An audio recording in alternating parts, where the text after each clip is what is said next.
Chapter 20 3 Days of Trucking. Since I can't take you all out on the road with me, I've decided to offer you the next best thing. Following is a play-by-play of 3 days of trucking. Each day was selected for different reasons. February 1st shows what a mildly bad day might look like. I've had much worse. February 2nd was a standard day with no hiccups. February 5th was selected to show you the 14-hour rule that hoses every driver at one point or another. I'll apologize in advance. This might get a bit boring, but it should give you an idea of how things work. If you've got a map of the United States, you may want to grab it and keep it handy for this chapter. What you'll hear about is the infamous logbook I spoke of earlier. A logbook is to the truck driver what the captain's log is to Captain Kirk.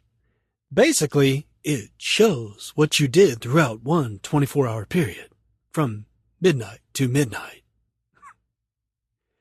To cheat or not to cheat. A few drivers run their paper logs by the letter of the law, logging every minute exactly the way it occurs, which is officially how you're supposed to do it. A few others cheat on them atrociously, sometimes running 2 separate logbooks and laughing about it. The logs they show law enforcement officers have been falsified to look legal in case of an inspection. The other logbook consists of what you're actually doing so you can go back later and see where you can cut corners. For instance, if you took a run from Cleveland to Columbus and then ran another load back to Cleveland, you could basically pretend like you never ran the first load since you're right back where you started. That's just one example that I know about. I'm sure there are about 100 other ways to cheat, but I have no experience doing it, so you'll have to find that out somewhere else. Although I'd rather you didn't. The majority of drivers fall somewhere between good and evil. One thing you should know is that a logbook is a legal document that can and will be used in a court of law if necessary. If you have an accident, the opposing lawyer has the right to obtain your logs and use them against you. With them, he can find out if the time you logged fueling actually matches what time your fuel card shows. If your bill of lading was time-stamped at the shipper or receiver, they can see if you logged it correctly. If your truck is equipped with a satellite, most are, they may even be able to use the GPS capability to see if you ate your lunch where you logged it. So cheat at your own risk. Okay, now that you've been warned, let's move on. The following logs were taken from my actual logbook. At the time, I was still on paper logs and using the old hours of service rules. I thought I'd better mention that to stave off the wave of emails from drivers who thought they caught me driving over 8 hours without taking a 30-minute break. I assure you I was 100% legal on all these logs.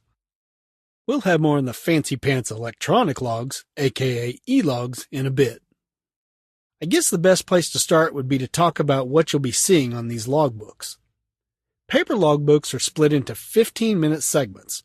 Electronic logs don't have this limitation.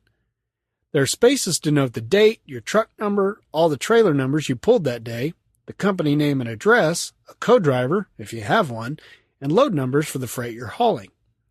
At the end of each day, you'll fill in your total miles run and sign the logbook. Remember, this logbook is not a legal document until you put your signature on it.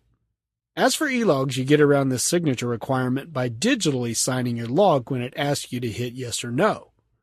I suppose you could sign your screen with a Sharpie, but I'm pretty sure your company would frown on that. You'll notice that there are 4 lines on the logbook. They are as follows. Line 1, off duty. This is any time you're out of the truck and not working. Although recent rule changes now allow you to be lying around in your underwear in the bunk area and still be on the off-duty line. I'm not sure why you'd want to do that, but whatever. And just to clarify, I totally understand the underwear part. It's the logging choice I don't understand. Line 2 is sleeper berth. This is any time you're in the truck but not working. They aren't too picky about this. So if you plop down into the driver's seat for a second, I promise you a squad of DOT SWAT members won't come swinging down from helicopters. Line 3 is driving. Duh, you're driving. By the way, e-logs will automatically put you on line 3 when the truck is moving. That may be 2 or 3 miles down the road, but those aren't free miles. The system knows when you started moving, and they will deduct the minutes accordingly. Line 4 is on duty, not driving. This is reserved for any work done that doesn't involve holding a steering wheel. Duties such as fueling, truck inspections, time at shippers and receivers, or loading and unloading on docks qualifies for Line 4. Also, if you're a CDL holding co-driver who's sitting in the passenger seat, you should be on Line 4. This is something that will get you in trouble, so make sure you don't get caught up there if your logbook says you're in the sleeper. Driver trainers are also required to log Line 4 if they're in the teaching mode over in the passenger seat. However, if they're running with a student in team mode, he'd better not be in the front seat when he runs through a weigh station. If you want more details about the rules truckers have to follow, check out my article on my blog post and my podcast called Understanding the New Hours of Service Rules. Link in the body of the text version or in the appendix as always. Logs are usually, but not always, kept according to the time zone of the company terminal that's closest to your home. Your company will tell you which time zone to use. My company, who I'm still with at the time of this recording, logs on CST, or Central Standard Time. Keeping track of time zones is loads of fun. Not.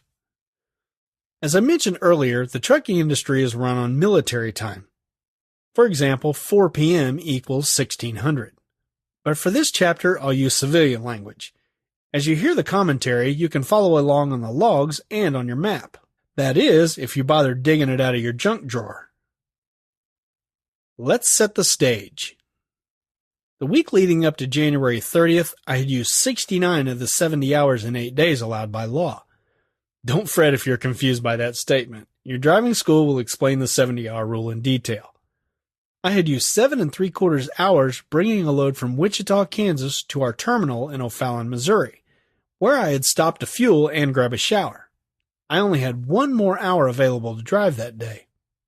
Since the load wasn't due in Wabash, Indiana until 2 p.m. on February 1st, I had plenty of time to kill. I had 2 choices. I could always run the 1 remaining hour I had available on January 30th, but if I did that, I'd have only 6 hours to run the next day. Huh? I ain't following you. The short version is that 8 days earlier I had run 6 hours, so I'd get those hours back. Again, the technicalities aren't really important here. My second option was to shut down for 34 hours, which would restart my 70-hour work week.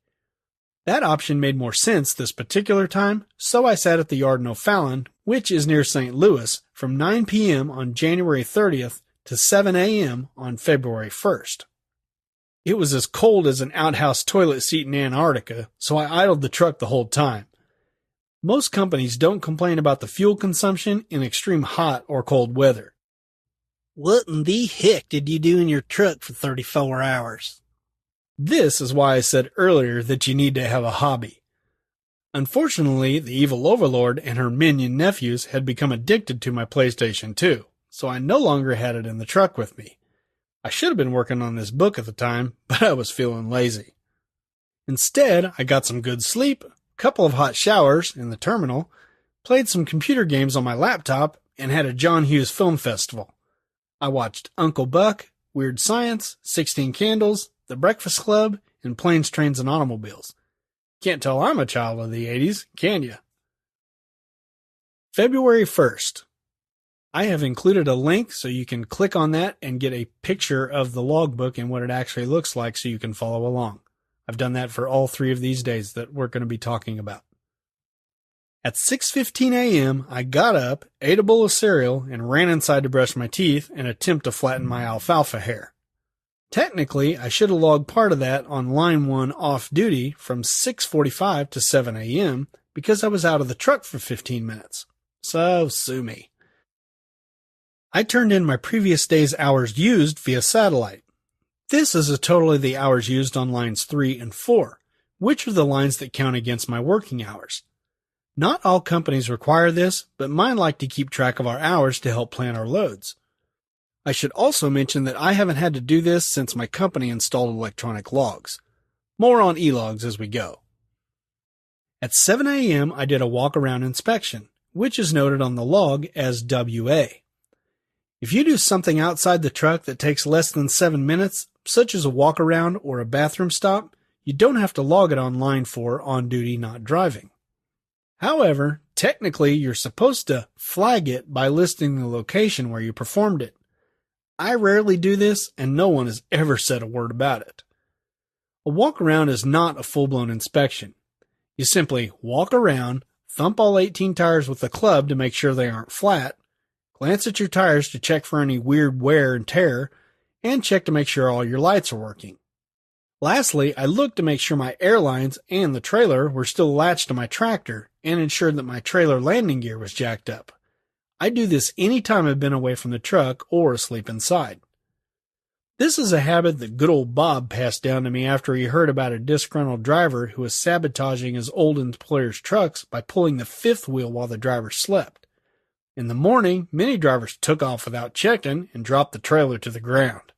That's not a good way to start your day. At 7 a.m., I updated my log and headed for Indiana.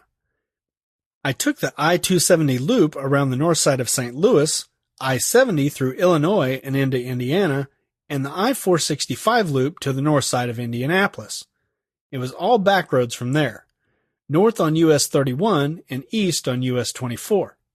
It snowed part of the way, but nothing that slowed me down. Thankfully, both the Illinois and Indiana scales were closed. Okay, I'm going to come back to explaining a bit about weigh stations here in a bit, but first let me take another tangent to explain routing. The route we drivers take depends on the company you drive for. Naturally, owner-operators can take any route they dang well feel like, but we company drivers are often more limited. Some companies will send you a specific routing plan along with your load information. So for instance, on this trip, there would be simply a list that says I-70, I-270, I-70, I-465, US 31, and US 24. Now, if a company goes to the trouble of providing this type of detailed routing, they expect you to use it. And often their computers will tell them if you get too far off the beaten track. So don't think they won't notice. Big Brother is always watching. On the extreme opposite end, some carriers will let you choose however you think is best. That usually happens when they don't have specific fuel locations where they expect you to stop. Now, I've worked for some of these types, and they usually just have an approved list of fuel stops. So you can choose any route that floats your boat, as long as it goes through one of their fuel stops. Then there are the in-betweeners. For example, my current company lets me choose my own route. Sort of. They do give me specific places to fuel, but they leave it up to me to decide the best way to get there. So in other words, if I'm on a run to, say, Kansas City to Los Angeles, and they need me to fuel in Albuquerque, New Mexico, which is down on I-40, I can't just decide to run through I-70 just because that route through Colorado and Utah is one of the most beautiful you'll ever see. Nope, I have to run through Albuquerque to get fuel. But how I decide to get to Albuquerque is up to me. Make sense? Well, if it doesn't, it will by the time your company issues you a fuel card. And I should point out that the routing from point A to point B is often so obvious that there won't be any questions which way you'll point your rig. I mean, if you can figure out a faster way to get from El Paso to San Antonio than I-10, then please let me know how you're defying the laws of physics. I do feel I need to point out that despite the opinions of many truckers, trucking companies aren't always completely incapable of common sense. There have been times when I've been able to convince dispatch to alter the fuel and routing because of something going on. One time, the evil overlord and I were routed over the mountains in I-70, but we had heard that some of the mountain passes were closed due to weather. In that case, the company was happy to reroute us on the I-40 southern route. So if your routing looks hinky, call your dispatcher and have a chat about it. So now, as promised, a quick word about DOT weigh station procedures. As I said earlier, weigh stations are there to make sure drivers and their equipment are up to snuff. The problem for the beginning driver is that each one seems to have its own set of rules.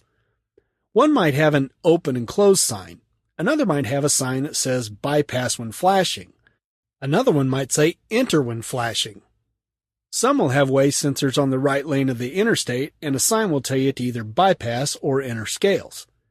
To add to the confusion, we can throw in the pre-pass device, which I told you about earlier. If you have one of these installed in your truck, you'll get a green blinking light if it's okay to bypass, or a red one if you need to pull in. But that's not always the case. In some states, pre-pass overrides the signs. In other states, the way station signs take precedence, even if the pre-pass gives you the beloved green light. You can see how this might easily confuse a rookie driver. And to think you're not even up to the scale house yet. Once you get there, some will want you to roll slowly across the scale at a steady pace. Others want you to stop on the scale with each set of axles. Some will have a green or a red light telling you when to stop or go. Others have a speaker, and the officer will instruct you as you go through. Yes, there are usually signs telling you the procedures, but even then they can change the rules at their whim. For instance, say you're rolling across the scale at 5 miles an hour like the sign is telling you. All of a sudden, the light turns red.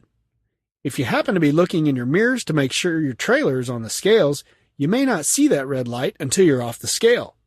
Now what? Do you back up a smidge? Do you sit there and wait for further instructions? I tell you what you do. You prepare to be told to pull to the side and bring in your paperwork. See how confusing all this is? But wait. Wyoming doesn't follow any of those rules. Nope, the Cowboy State rarely rolls you across any scales, but they do expect you to park and bring in your registration every time you enter the state. But wait. In 2015, Pre-Pass announced that Wyoming has adopted their system. So now what happens? Do we follow the Pre-Pass lights? Do we follow the road signs? Will they change the rules about rolling across the scales? I've got no clue yet. So good luck when you get there. Let us know how that goes. The good news here is that you won't be a rookie for long. You'll soon learn what each scale expects, which scales are always open, and which ones are always closed. You'll also start to learn what times a day certain scales operate. And if all else fails, you can always call out on the wretched CB to find out if an upcoming scale is closed. That is one piece of information that you can always get a response about. For more information about way stations, please be sure to check out an article on a podcast I wrote called Please Oh Please Give Me the Bypass. Link in the text version or in the appendix, as always. Okay, back to my trip. This is the one over to Wabash, Indiana. Okay, during my drive, I had received a pre-plan by satellite, which is basically the information on your next load. Usually, your company expects you to either accept or reject the pre-plan. For the record, most large companies have forced dispatch. Yeah, I know that sounds like a horrible thing, but it's really not all that bad. Basically, it just means that you can't reject a load unless you've got a good reason to do so. One reason might be that you can't deliver it on time. Another might be that you're due home this weekend and the load is heading in the wrong direction. For more information about forced dispatch, check out my podcast and blog called Is Forced Dispatched Forced? Isn't that clever? You know where to find a link. Most of these pre-plans can be accepted or rejected over the satellite. How difficult it is depends on how anal your company is. For the less than anal, you'll simply hit an accept button on your satellite unit. Done deal. But for those of us with butt-plug-friendly safety departments, it ain't so easy. That's because some companies set up their satellite units so that they won't operate when the truck is moving. Some have it where you can read messages, but you can't type anything in return, except for maybe something where you can respond with a single tap. For instance, when most of my past employers would send me a pre-plan, I could read it and then tap one button to accept the load. But if I needed to reject it for whatever reason, that usually required an explanation. So in that case, we've had to pull over and type out a message explaining ourselves. While I guess I can see the logic in this, some trucking companies just take it too far. I remember one company in particular we worked for who was stricter than a nun with a ruler. Since I didn't have my life-saving book, How to Find a Great Truck Driving Job yet, we found out the hard way. We were on our first trip when the satellite beeped with a pre-plan. I went to view the plan, and it screamed at me when I tried. Apparently, this company had decided that it wasn't even safe to read a message while I was moving. I hit the next exit ramp, read the message, and responded with a question. I took off, and 3 minutes later, I got a response. I pulled onto the next exit ramp and accepted the plan. Now, you might be wondering why I didn't just sit there and wait for the response instead of taking off down the road again. That's a perfectly logical question that only a non-trucker would ask. Let's just say that dispatchers aren't always able to get back to you so quick.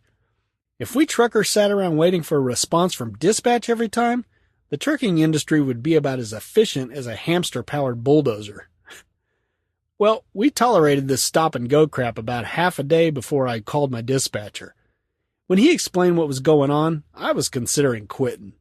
That's when the evil overlord had a brainstorm that saved us. She explained to him that since we were a team, it was totally feasible that one person should be able to send or receive messages while the other was driving. I have to admit that I was shocked when they agreed to change it for us. Good thing, because I doubt we'd have lasted a month at that company if the evil overlord hadn't found that loophole. You know what the really ironic thing is? The vast majority of messages that we got each day from that company were safety messages. We got at least 3 per day. I told you this company was safety anal. And each one required us to pull over to read it. That meant we were entering and exiting the interstate way more times than we should have been. Since lane changes are one of the more common accidents for truckers, didn't this stupid satellite rule defeat the purpose? Ugh. Okay, I'll stop now. Sorry about that. It still gets me all jacked up when I think about it. So anyway, where was I? Oh yeah, delivering the load. Back to our story. I arrived at the receiver in Wabash, Indiana, 30 minutes early, and the security guard rolled me across a scale as part of the check-in process. That is, after he finished chewing on my butt. You see, each shipper and receiver has their own set of rules. Sometimes you've been there before and know those rules. Other times, it's your first time dealing with a customer. I really hate it when some ill-tempered security guard gets pissy with you because you don't follow the rules. You know, the rules that you had no way of knowing before you got there, the rules that aren't posted anywhere, the rules that you're supposed to receive telepathically as you drive into the lot. It amazes me how a patch on a shirt sleeve can empower some of these folks. Anyway, mean guards aren't typical, but they do exist. I've included a link here to an article that I wrote about this phenomenon called Power of the Patch. Also not typical is how they unloaded me in just 15 minutes. It usually takes at least 30 minutes for an easy load, usually more. This load was easy because it was only 7 huge bales of scrap metal. Pay attention to that scrap metal part, it just might come up later. I updated my log and planned the route to my next shipper while I was being unloaded. I got my bill signed and off I went, eating a thrown-together tuna sandwich and a cup of applesauce as I drove. Some may consider eating while driving unsafe, but it's pretty typical of truck drivers. I happen to be an expert. I would now like to bring up a subject that always ticks me off. Paid miles. Remember how I said it was part of trucking to get paid less than what you actually run? Here's how this trip went. I got paid 721 miles. At 50 cents per mile, this load paid $360.50, which isn't too shabby. Still, according to my odometer, I actually drove 800 miles, which would have paid $400. Boom. I just got shafted out of $40. Welcome to trucking. Remember that few carriers pay actual miles anymore. I just forced myself to look at it this way. I can run 720 miles in approximately 13 hours. Can I make more than $27 an hour working a normal job? Doubtful. Actually, that's the only way I can look at it without blowing a fuse. I've also quit looking at my actual miles run. Out of sight, out of mind. Here's where the day starts to deteriorate. My pre-plan had me picking up a load in Lafayette, Indiana at 6 p.m. Eastern Time. That's 5 p.m. Central Time, which was just a hop, skip, and a jump down US 24, State Highway 25, and I-65. I got there early, checked in by giving them my load number and destination, and backed into my assigned dock, which thankfully was a breeze due to the huge dock area. I just love it when that happens. Unfortunately, the loader soon came out and told me that they were refusing to load my trailer because it had minuscule metal shavings that I just couldn't get rid of. See, I told you that scrap metal load would be popping back up soon. Now let me stress that when I say minuscule, I mean minuscule. We're talking about half the size of a grain of rice here. I admit I got a bit peeved at the situation, but since the load was some sort of food-grade material, I couldn't really blame them. As the shipping manager said, "Would you want to eat metal shavings?" Good point. I gritted my teeth and accepted my fate. Trailers don't get rejected often, but it does happen. Just like in this instance, it's usually, but not always, because the load involves food. I once had a trailer rejected because it smelled like spices. Now that made total sense since that's what my last load was. I had the trailer professionally washed, but it still smelled like spice. By the way, your company pays for that kind of stuff if you're a company driver. I then spread some coffee grinds all over the floor and left the doors open overnight. No dice. The shipper still didn't want their empty Coke bottles to smell like curry. In the end, I wasted an entire day with that spice trailer. And was my time compensated? No. Great. Now I'm pissed again. Thanks a lot. You know, it isn't always food loads that get picky, though. If you're hauling 5,000-pound rolls of paper stock, they might frown on it if they find a drinking straw-sized hole in the trailer wall, ceiling, or floor. Or they might reject you if you have nails sticking out of the floor. You better pound those in good, too, because if you pull them, you just might end up with a hole in the floor. I've even had trailers rejected because they were too old. I guess their logic is that if it's an old trailer, it probably has something wrong with it. Nice presumption. Anywho, let's get back to the story before I lose my cool again. I called my fleet manager and she sent me to the nearest place where I could exchange my empty trailer, which was at a FedEx in Indianapolis. I got there and they were under a security threat. Demented terrorists. Therefore, a security guard in a golf cart was escorting every truck. I did feel lucky that they were willing to swap trailers with me, and here's why. Let me take another sideline to explain trailer pools. All trucking companies should know where all their trailers are. Should, I say. Searching for empty trailers is a task no trucker enjoys. Dispatch will often show that they have a trailer at a particular location and they'll send you to get it. Maybe it's there, maybe it isn't. Even if it is, you may not get it if the customer won't release it. Now you may be thinking, it's a company trailer, they can take it if they want to, can't they? Well, that all depends. Most of the time the customer will just give up the empty trailer without a question. But when you show up to swap trailers like I did at FedEx, they were naturally a bit curious why I needed to swap. Thankfully, they didn't mind curry-scented freight.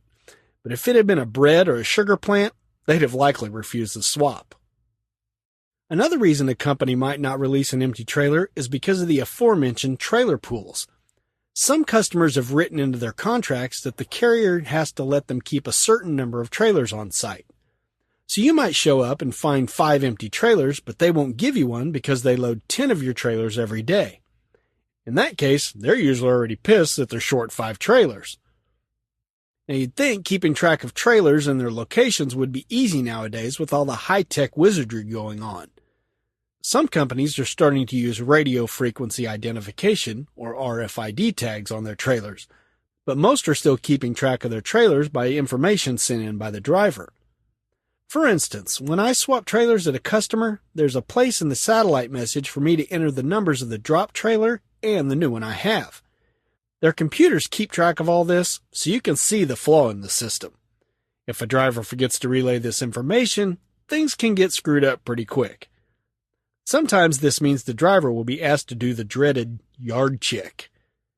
Now I'm not sure why, but I think dispatch is only allowed to request yard checks when the temperature is below 20 degrees or above 90. Or there's some sort of wet stuff falling from the sky. At least that's the way it seems. When you do a yard check, you normally have to drive or walk around a customer's lot and write down all the numbers of your company's trailers. You then have to note if they are outbound loaded, that's loaded and ready to roll out, inbound loaded, loaded and waiting to be unloaded, or empty. If you're lucky, you can sweet-talk an employee into pulling up a list of all 3 types. Sadly, not every customer keeps this kind of list. That means you find yourself walking to the back of every trailer to see if it's sealed up, that's loaded, or not.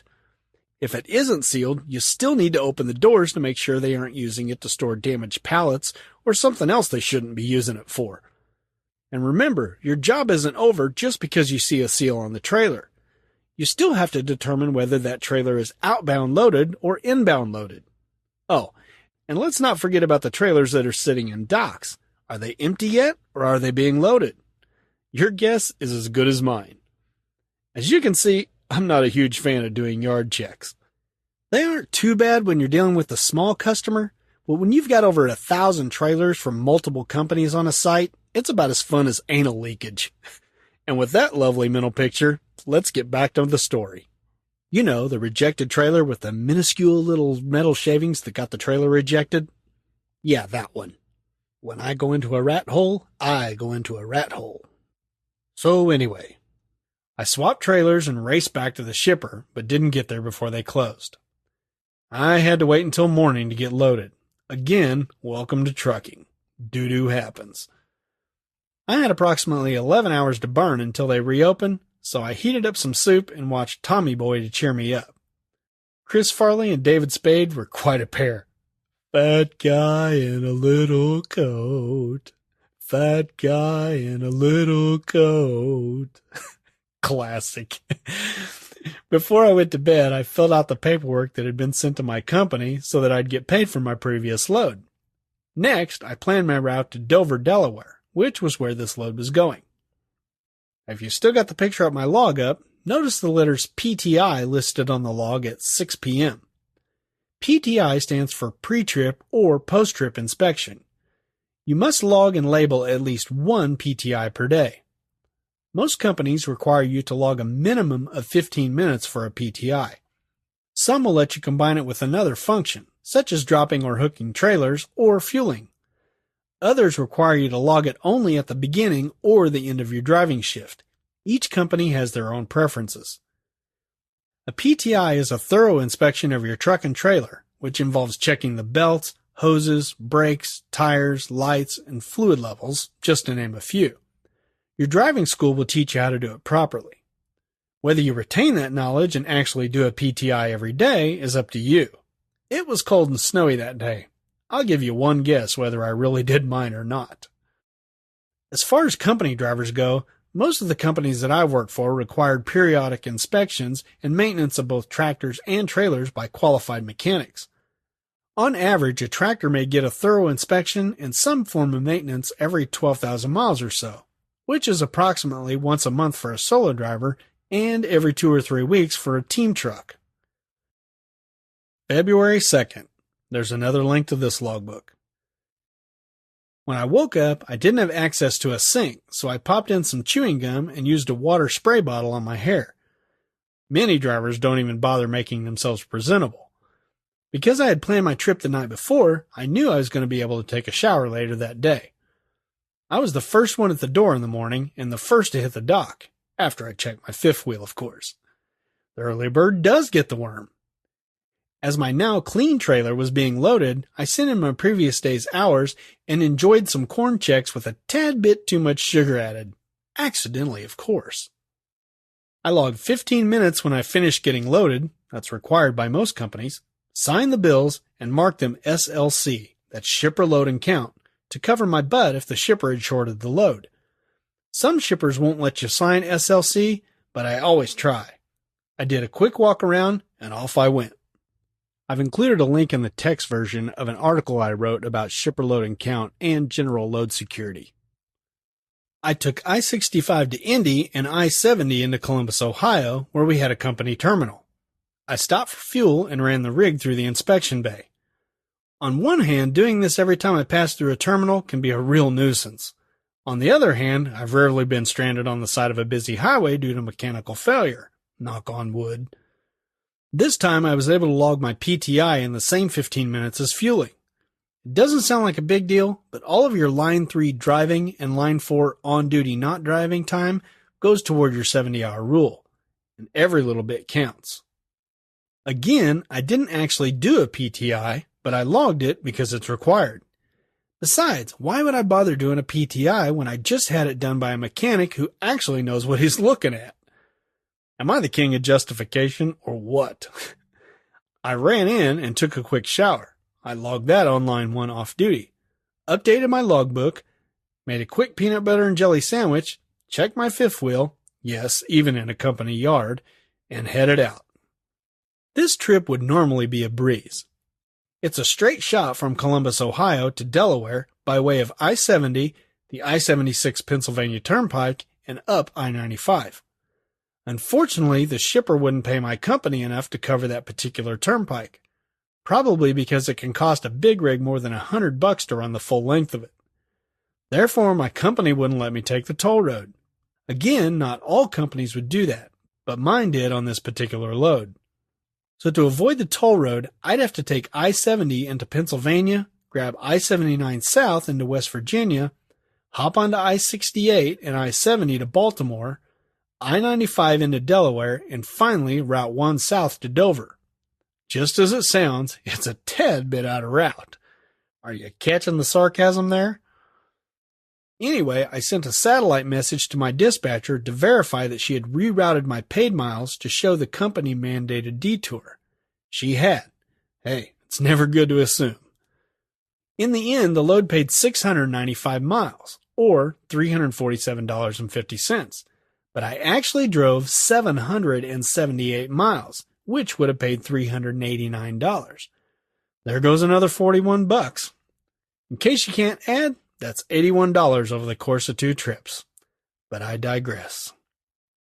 Since we can only drive 11 hours before taking a 10-hour break, I stopped at Hagerstown, Maryland for the night. I had only driven 10.5 hours, but there wasn't another place I could park that was within 30 minutes down the road. This is an example of why you always have to think and plan ahead. Had I not done so, I would have run out of hours and had nowhere to park for the night. That would have forced me to drive illegally until I could find the next place to park. Besides, the East Coast is known for its lack of truck parking. The later in the day it gets, the less chance you have of finding an empty spot. I found a parking spot, thank God for small miracles, and did a quick walk around. If you're at a truck stop for the night, it's always a good idea to do a walk around before you go to bed.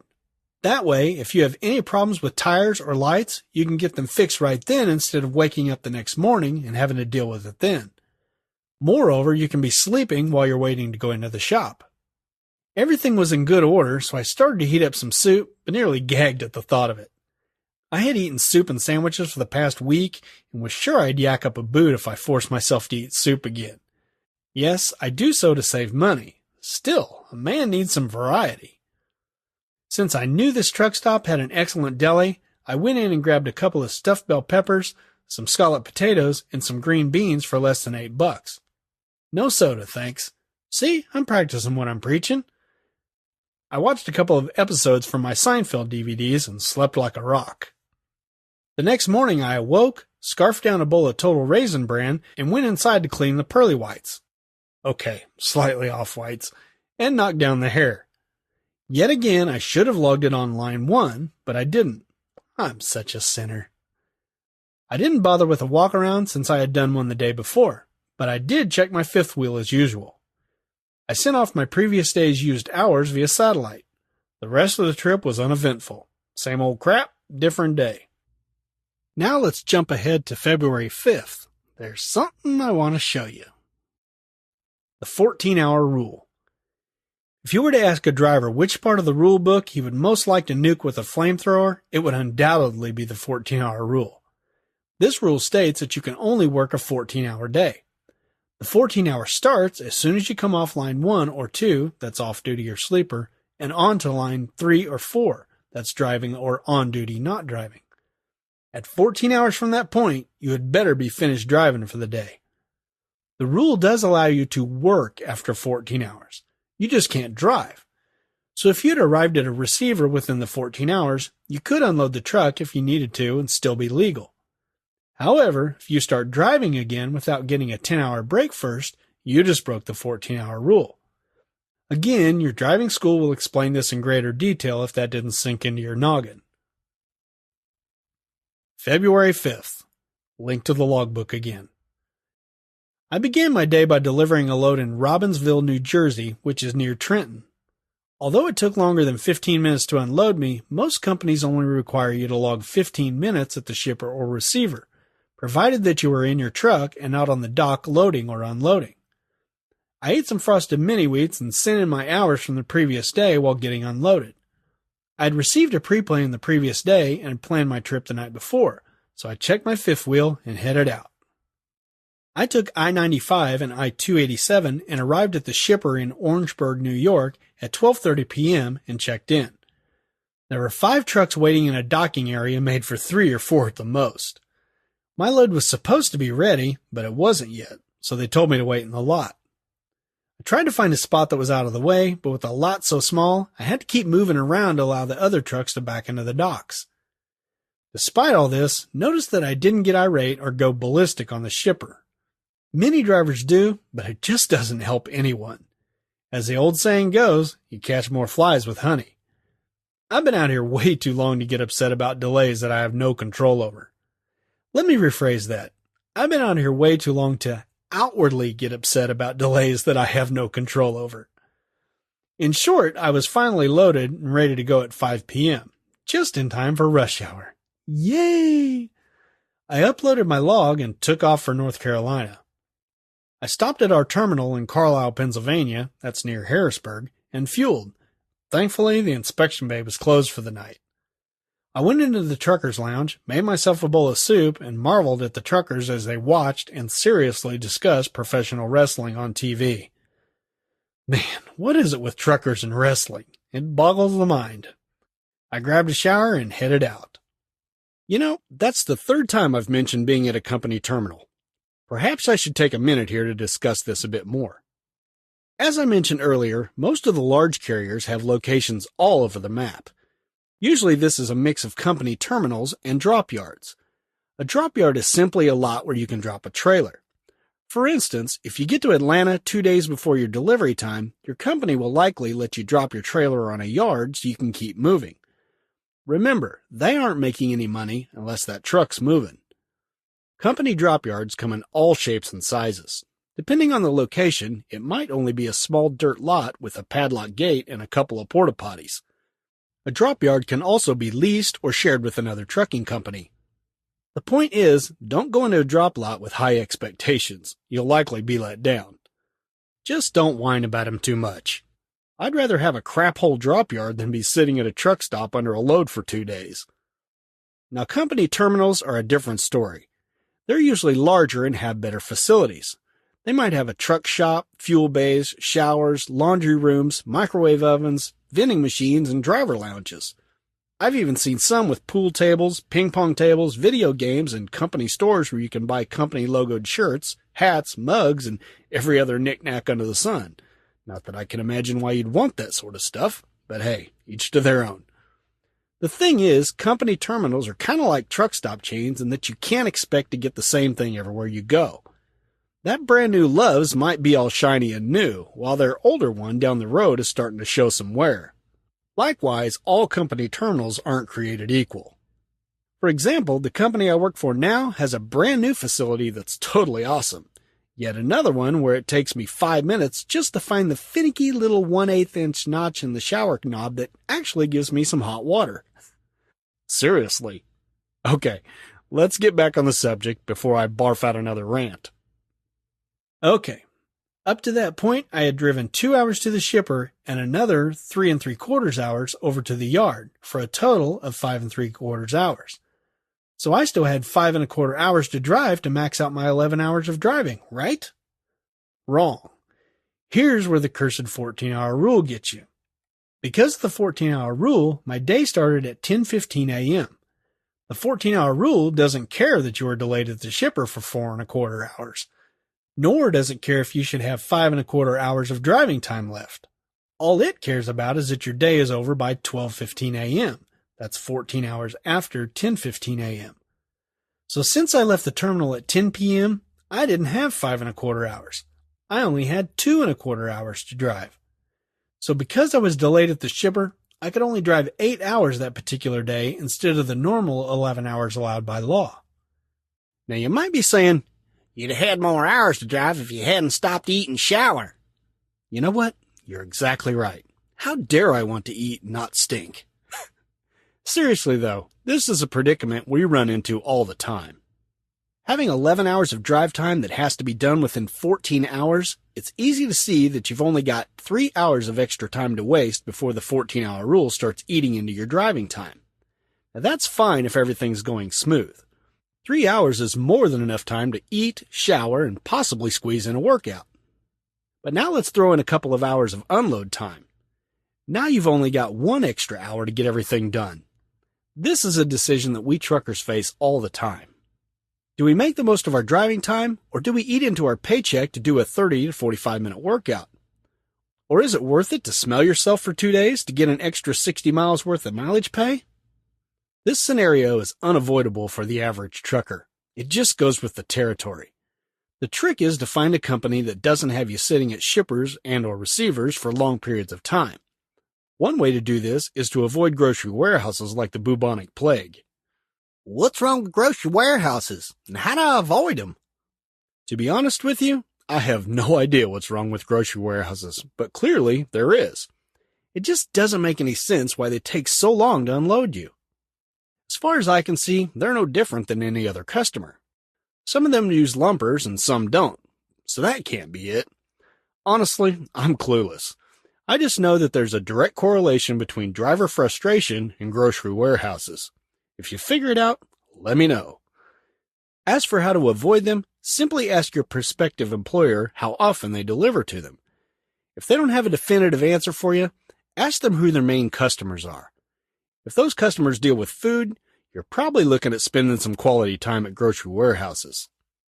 Obviously, if the company you're considering has reefers, that's refrigerated trailers, you may be looking at a lot of fresh produce and frozen goods. And where do veggies and ice cream go? Besides my belly, of course. Yep. You know, you won't have to worry about forgetting to ask them all this stuff if you have your handy-dandy copy of How to Find a Great Truck Driving Job at your side when you call. What's that? Well, yes, of course there's a link to that.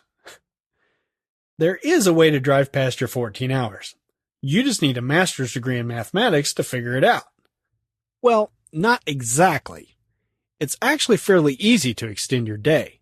All you need to do is log a continuous 8 hours in the sleeper berth. Any old moron could do that. The part you need the math degree for is figuring out how many hours you have left to drive on the 11-hour rule and work on the 14-hour rule after you've taken this mandatory break. Listen, I could go into detail about this, but I refuse to waste your time. These new rules have been out for quite a few years now, and you can still hear experienced drivers arguing about how to figure their remaining driving and working hours. So if we can't remember, why should I waste your time with it? Anyway, for the most part, you won't have to deal with this very often. You sometimes need to extend your 14-hour day to deliver a load on time, but it really doesn't happen that often. Luckily, my company doesn't deal with very many shippers or receivers that delay me for long periods of time, so I rarely have to deal with this confusing rule.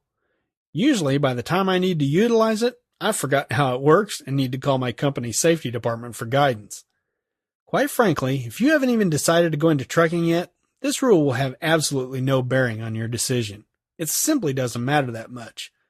All you need to know at this point is that you can extend your 14-hour workday if you sacrifice a male goat on the third equinox of the moon calendar. If you want to know more about the 14-hour rule, you're either demented or a glutton for punishment. Seek professional help. Now that's as clear as mud, isn't it? Well, there's 3 days of trucking for you. Lather, rinse, repeat, and throw in a few days off, and you've just witnessed almost 2 decades of my exciting life. Oh yeah, one final thought on logbooks, electronic ones. Just so you know, it's only a matter of time before every carrier will be converting to electronic logs, or e-logs. I had managed to escape them up until recently. I say escape because most drivers don't much like change, and taking away paper logs and the power of the pen is just plain scary to most of us. I was one of the skeptics. Here's the important thing to know.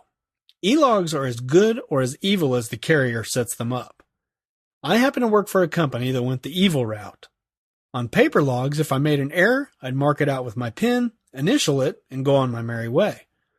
With the way my e-logs are set up, now I have to have someone from the safety department evaluate the mistake and decide whether or not they approve the correction. Sometimes I've gotten back lost time, and other times it's been denied. On the other hand, I have friends who work for other carriers who don't mind their e-logs. Some actually love them. The difference is their companies allow a driver to edit everything in their e-logs except for driving time. So if they actually left themselves on the on-duty line when they went in to shower, which is an off-duty activity, they can just fix it when they realize what they've done. Some of them can even do it up to 7 days later. I really don't think I'd mind e-logs so much if I could do that, but I can't. Therefore, I hate them. Well, perhaps hate is a bit of a strong word. I tolerate them. They do have their good points. Never having to put pen to paper is convenient. It's also great how the e-logs always know where I'm at. Used to, I'd sometimes have to look at a map or go into a truck stop to ask the name of the town I was in. That's kind of embarrassing for a truck driver. Yes, they do have their good points. My favorite feature, though, is that they force me to be 100% legal. Left to my own devices with pen and paper, I'd probably linger around the 98% mark. And by the way, my company implemented e-logs when I was already working for them, so there's a situation where my spiffy book, How to Find a Great Truck Driving Job, wouldn't have helped me a lick. If you'd like to know more about my struggle with e-logs, I've written about it extensively on my blog called Trucker Dump. Head on over there and type e-logs into the search bar. There's a link to my blog in the text version. I also plan on compiling all these podcasts/blogs into an ebook version in the future. If it isn't already available in the free stuff section of abouttruckdriving.com by the time you're reading this, be sure to check back every now and then for that. Now, on to my final thoughts.